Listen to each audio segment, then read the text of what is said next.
y a une vingtaine d'années, notre laboratoire a développé un médicament nouveau dans le sida.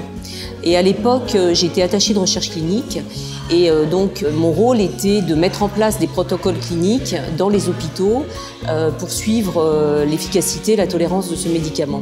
Un de ces protocoles s'adressait à des patients qui étaient en impasse thérapeutique et il s'agissait de patients très jeunes, des patients plus âgés. C'était leur vie, c'était celle de leur entourage. Et quand l'étude a démarré, petit à petit, les patients ont vu leur charge virale s'effondrer, les systèmes immunitaires repartir. Et du coup, les patients ont recommencé à avoir des projets de vie. L'espoir a été réapparu pour eux et la vie a pu recommencer. Et de cette époque-là, j'ai gardé dans mon bureau un courrier des lecteurs qui était paru dans la presse et qui racontait la vie d'un jeune patient atteint du sida et qui devait donc prendre 20-30 comprimés par jour parce que c'était la thérapie du moment. Et c'est la première chose que je vois en rentrant le matin dans mon bureau. Et c'est vraiment ce moment que j'ai vécu chez MSD qui donne du sens encore aujourd'hui à ce que je fais.